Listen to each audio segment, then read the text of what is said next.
Hallelujah. Bible में भजन संहिता 65 उसकी 11 आयत में लिखा है कि तेरे मार्गों में परमेश्वर उत्तम पदार्थ पाए जाते हैं। कौन से उत्तम पदार्थ? जिन्हें आप लेना चाहते हैं, वो सामर्थ जिन्हें आप लेना चाहते हैं, वो छुटकारा जो आप लेना चाहते हैं, वो समझ, वो बुद्धि, वो आशीष, वो छुटकारा जिन्हें आप लेना चाहते हैं। बाइबल कहती है वो परमेश्वर के मार्गों में पाए जाते हैं। लेकिन बाइबल एक बात क्लियरली कहती है कि परमेश्वर के मार्ग कठिन मार्ग हैं। परमेश्वर के मार्ग पे चलने के लिए आपको अनुग्रह चाहिए। लिखा तेरे मार्गों में उत्तम पदार्थ पाए जाते हैं। लेकिन उन मार्गों पे चला कैसे जाए? जबकि यीशु मसीह कहते हैं कि मेरे मार्गों पे चलना आसान नहीं है, मेरा रास्ता कठिन रास्ता है। सब नहीं है जो मेरे रास्ते पे चल पाएंगे। बहुत रास्ते जो खुले हैं और चौड़े हैं, लेकिन वो रास्ते विनाश की ओर पहुंचते हैं। जिन रास्तों में कोई परहेज नहीं है, जिन रास्तों में कोई दबाव नहीं है। लेकिन मेरा रास्ता जो परसिक्यूशन से, जो विरोध से, जो समस्याओं से भरा हुआ है, लेकिन लिखा उत्तम पदार्थ मेरे ही रास्तों में पाए जाते जो तुम्हें चाहिए, जिसके लिए मैंने तुम्हें बनाया और इस धरती पे भेजा है। बाइबल कहती है उत्पत्ति 24 में, आपने अब्राहम के बारे में सुना कि अब्राहम को परमेश्वर ने कितने सालों की परीक्षाओं के बाद एक बेटा दिया जिसका नाम इसहाक था। उस इसहाक को फिर परमेश्वर ने बलि चढ़ाने के लिए बोल दिया, अब्राहम को परखने के लिए। लेकिन बाइबल में लिखा अब्राहम एक एक करके अपनी परीक्षाओं से निकलता गया और परमेश्वर के करीब पहुंचता गया। उस विश्वास योग्यता को हासिल किया जिसके लिए परमेश्वर ने उसे अपने पास बुलाया था। एक दिन इसहाक बड़ा हो जाता है, वो छोटा बच्चा बड़ा हो जाता है और बाइबल कहती है अब्राहम को उसकी चिंता सताने लगती है कि अब इसहाक बड़ा हो चुका है, मैं चाहता हूं इसकी शादी हो जाए। और जब आप उत्पत्ति 24 उसकी 1 आयत से पढ़ते हैं, लिखा इब्राहिम वृद्ध था, यानी बूढ़ा था और उसकी आयु बहुत थी। और लिखा यहोवा ने सब बातों में उसको आशीष दी थी।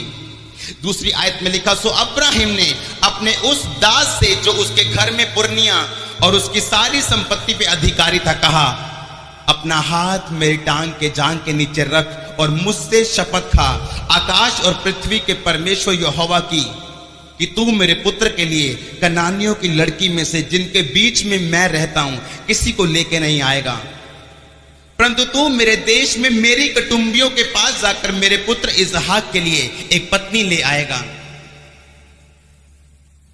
अब्राहम जानता था अब एक जरूरत मेरी आंखों के सामने है।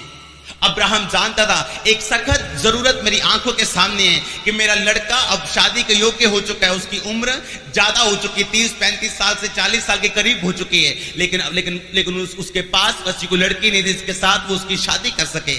लेकिन अब्राहम एक बात जानता था, God's time is the best time. Arrangement वही जो परमेश्वर करे। अब्राहम जानता था परमेश्वर पे भरोसा रखना और दिन प्रतिदिन प्रार्थनाओं के द्वारा अपने उत्तर को लेना और परमेश्वर पे धीरज और भरोसा रखते हुए अपने समय का इंतजार करना। यह अब्राहम की आशीष का सीक्रेट था। अब्राहम जानता था अगर मैं जल्दी में कोई स्टेप लूंगा तो शायद कनानियों की लड़की में मैं इसकी अगर शादी कर दूंगा तो सारी उम्र वो लड़की इसको परमेश्वर की व्यवस्था पे चलने नहीं देगी, क्योंकि वो कनानी लड़कियां परमेश्वर की व्यवस्था को नहीं जानती। अब्राहम को भरोसा था कि मैं अपने कुटुंब से दूर हूं, मैं अपने परिवार से दूर हूं, कोई वो लड़की मुझे वो भेजेगा नहीं, ना ही मुझे देगा। लेकिन अब्राहम उस जीवित परमेश्वर पे आस रखता था जो ये जानता था अब्राहम कि परमेश्वर का अरेंजमेंट, डिवाइन अरेंजमेंट, ईश्वरीय इंतजाम सबसे परे है। हालेलुया। वो जानता था परमेश्वर की टाइमिंग को, वो जानता था किस तरह प्रार्थनाओं में अपनी बातों को रखते हुए परमेश्वर से उत्तर को लेना है। प्रार्थना करने के बावजूद धीरज रखते हुए मैंने परमेश्वर से उत्तर को लेना है। कितने लोग जानते हैं यीशु मसीह का पहला चमत्कार कौन सा था? बाइबल कहती है यीशु मसीह एक शादी पे इनवाइटेड थे अपने चेलों के साथ। लिखा जब वो शादी में जाते हैं वहां दाखरस घट जाता है। यीशु मसीह वहां थे। इंसान का किया हुआ अरेंजमेंट फेल हो चुका था, लेकिन डिवाइन अरेंजमेंट करने वाला परमेश्वर वहां था। ईश्वरीय इंतजाम करने वाला परमेश्वर वहां था। और यीशु मसीह ने कहा, उसकी माता ने कहा कुछ कर। यीशु मसीह ने कहा अभी मेरा टाइम नहीं आया। लेकिन फिर भी परमेश्वर ने कहा जाओ और उस मटकों को जिनमें दाखरस तुम जमा करके रखते हो उनमें पानी भर दो, उनको मुंह तक भर दो। लिखा जब उन्होंने मुंह तक पानी भरा वो पानी दाखरस बन चुका था और परमेश्वर ने इज्जत बचाई उस परिवार की। हालेलुया। डिवाइन अरेंजमेंट, ईश्वरीय इंतजाम किसे कहते हैं? अब्राहम एक बात को जानता था।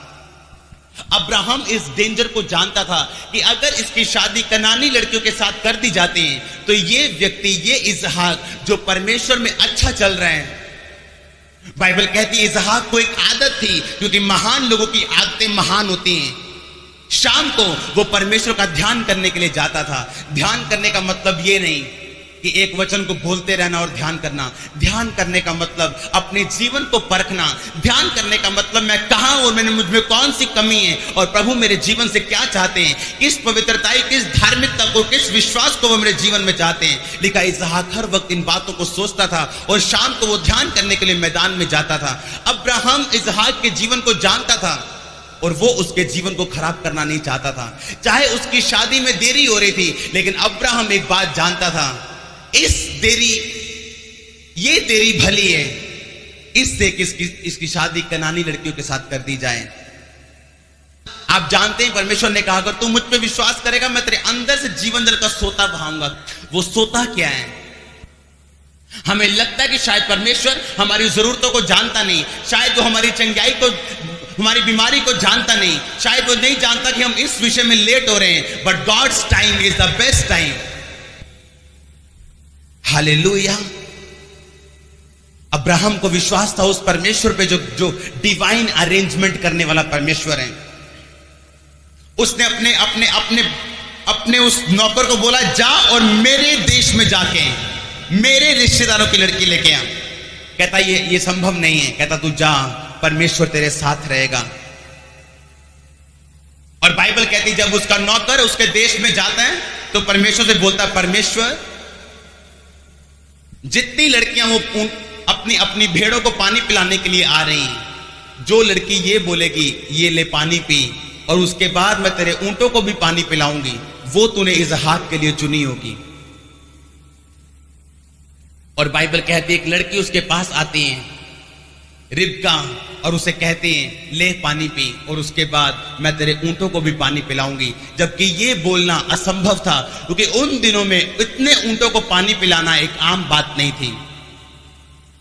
उसका नौकर ये बात जान चुका था कि मेरा परमेश्वर और मेरे मालिक अब्राहम का परमेश्वर जीवित परमेश्वर है। सचमुच अब्राहम की धार्मिकता उसके लिए बोलती है, सचमुच अब्राहम की पवित्रताई और उसका भरोसा जो वो परमेश्वर पे रखते हैं उसके लिए बोलते हैं। अपने दिल में उसने परमेश्वर का धन्यवाद किया। हालेलुया। लेकिन आज परमेश्वर क्या ऐसी प्रार्थनाओं को सुनता है? क्या सचमुच वो ऐसी प्रार्थनाओं को सुनता है कि परमेश्वर से हम चिन्ह मांगते हैं तो क्या वो सचमुच चिन्ह देता है? बाइबल में लिखा वो धर्मियों को चिन्ह देते हैं। बाइबल में लिखा जो लगातार उसकी प्रेजेंस में बने रहते हैं वो उनको चिन्ह देते हैं। हर व्यक्ति इस तरह की प्रार्थना से परमेश्वर से कुछ नहीं ले सकता जब तक वो चला नहीं है सालों साल परमेश्वर के साथ, जब तक वो चला नहीं है अपने दुख, अपने सुख, अपनी कंफ्यूजन में, अपनी बीमारियों में परमेश्वर के साथ, जिसने सीखा नहीं अपने आप को सिद्ध करना और हर बात के लिए परमेश्वर पे भरोसा रखना। हालेलुया। क्या आप विश्वास करते हैं गॉड्स काइंड अरेंजमेंट पे? क्या आप विश्वास करते हैं डिवाइन अरेंजमेंट पे? क्या आप विश्वास करते हैं कि परमेश्वर इंतजाम करेगा आपकी हर बात के लिए, आपकी हर चिंगाई के लिए, अगर आप उस पर भरोसा रखें और केवल उसी को पुकारें? अपने सर्कमस्टेंसेस, अपनी परिस्थितियों के सामने ना झुकते हुए केवल परमेश्वर के वचनों पे भरोसा रखें कि God's time is the best time और मेरा समय आ रहा है। हालेलुया। बाइबल में लिखा मूसा ने एक सांप को क्रूस पे चढ़ाया और उसने कहा जो सांप से डसा हुआ इस क्रूस की ओर देख लेगा वो बचाया जाएगा। ये परमेश्वर का डिवाइन इंतजाम था। लोगों के लिए ये मूर्खता थी कि कैसे अगर मरे हुए सांप को क्रूस पे चढ़ा हुआ देख ले तो जिसने जीवित सांप को जिसको डसा है वो कैसे उसको देख के बच सकता है। लेकिन ईश्वरीय इंतजाम आपके इंतजाम से बेहतर है। ईश्वरीय इंतजाम इंसान की समझ में कभी नहीं आ सकता। लेकिन तुम्हारी सोच में और परमेश्वर की सोच में जमीन और आसमान का फर्क है। इसलिए कहा भरोसा रख और इंतजार कर, क्योंकि यो यहोवा की बाट जोहेंगे वो नया बल प्राप्त करते जाएंगे। वो चलेंगे और थकेंगे नहीं, दौड़ेंगे और श्रमित नहीं होंगे। लिखा मूसा ने जब सांप को क्रूस पे चढ़ाया, जितने सांप के डसे हुए उस सांप को देखते थे, लिखा वो छुड़ाए जाते थे और उनको कुछ नहीं होता था। ये डिवाइन अरेंजमेंट था, ये परमेश्वर का इंतजाम था। परमेश्वर का इंतजाम जो इंसान की समझ से बिल्कुल परे है, जो इंसान की सोच के बिल्कुल विपरीत हैं, बिल्कुल उल्टा है। लेकिन एक मसीही व्यक्ति जो लगातार प्रभु पर भरोसा रखता है, वो जानता है एक ईश्वरीय इंतजाम उसके जीवन में सबसे उत्तम है। ईश्वरीय इंतजाम जो उसको कभी शर्मिंदा नहीं होने देगा, ईश्वरीय इंतजाम जो उसे कभी गिरने नहीं देगा। शायद लोगों ने दवाइयां मली होंगी, डॉक्टर और वैद्यों पे भरोसा रखा होगा, लेकिन परमेश्वर ने कहा मूसा, सांप को एक जहर वाले सांप को की प्रतिमा बनाकर उसको क्रूस पे टांग दे। उसकी प्रतिमा को जो कोई देखेगा सांप का डसा हुआ, वो हील हो जाएगा, वो चंगा हो जाएगा। ये ईश्वरीय इंतजाम था परमेश्वर का। हालेलुया। ईश्वरीय इंतजाम को वही लोग देख सकते हैं अपने जीवन में जिनकी आंखें खुली हैं, जिनके आत्मिक कान खुले हैं। अपने दिल में पाप को रिगार्ड देना, अपने दिल में पाप के लिए स्थान रखना और ईश्वरीय इंतजाम की आशा रखनी, आप एक मूर्ख व्यक्ति से भी बड़े मूर्ख बनेंगे। पाप को प्रैक्टिस करना और फिर परमेश्वर के डिवाइन अरेंजमेंट की आस रखनी। बाइबल में लिखा है, परमेश्वर तूने धर्म से प्रेम और अधर्म से बैर रखा है। अगर आप अधर्म से बैर और धर्म से प्रेम नहीं करते तो आप ईश्वरीय इंतजामों को कभी नहीं देख पाएंगे उस लेवल तक जिस लेवल के लिए परमेश्वर ने आपको अपने पास बुलाया। हालेलुया। कितने लोग हैं जो आंखों से चलना चाहते हैं, लेकिन कितने कम लोग हैं जो ईश्वरीय इंतजाम पे भरोसा रखते हैं। चाहे वो इंतजाम उनकी समझ में आए या ना आए, लेकिन वो जानते हैं, जो परमेश्वर पे भरोसा रखते हैं कि वही इंतजाम असली है, वही इंतजाम रियल है। बाइबल में लिखा है, परमेश्वर ने एक विधवा को धर्मी जाना जब उसके दिनों में अकाल पड़ चुका था और घर में कुछ भी नहीं था। वो और उसका इकलौता बेटा मारे जाने वाले थे, कोई खाने के लिए कुछ नहीं था, लोग मर रहे थे, पशु मर रहे थे। लिखा परमेश्वर ने एक ईश्वरीय इंतजाम किया, अपने दास को वहां भेजा, भविष्यद्वक्ता को वहां भेजा और उसने कहा, तेरे पास जो भी है उसे मुझे दे, और वो रोटी जो एक कुप्पी में जो थोड़ा सा तेल और थोड़ा सा मैदा है, वो रोटी बना के मुझे खिला और वो पानी मुझे पिला। अगर एलिया की जगह मैं होता तो शायद ना कर पाता, क्योंकि ये करना एक बहुत ही एम्बैरेसिंग बात थी। लेकिन बाइबल में लिखा, उस विधवा ने वैसा ही किया जैसा उस भविष्यद्वक्ता ने उसको करने के लिए बोला, क्योंकि वो विधवा जानती थी एक डिवाइन अरेंजमेंट हो चुका है, एक ईश्वरीय इंतजाम हो चुका है। वो इंतजाम जो मैं नहीं कर सकती, वो इंतजाम जो मेरी आंखें मेरी समझ नहीं सकती, इसलिए जो उसके पास था लिखा उसने बो दिया और परमेश्वर के दास के हाथों में दिया। और बाइबल कहती है, उसका ना तो तेल खत्म हुआ जब तक अकाल खत्म नहीं हुआ, ना तेल ना उसका मैदा, कुछ भी खत्म नहीं हुआ। हालेलुया।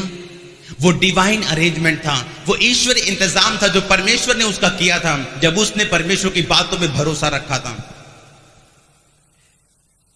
क्या आप जानते आज ईश्वरीय इंतजाम कहां पे है? क्या आप जानते हैं आज आप कैसे समझ सकते हैं कि परमेश्वर का डिवाइन अरेंजमेंट आपके जीवन में क्या है?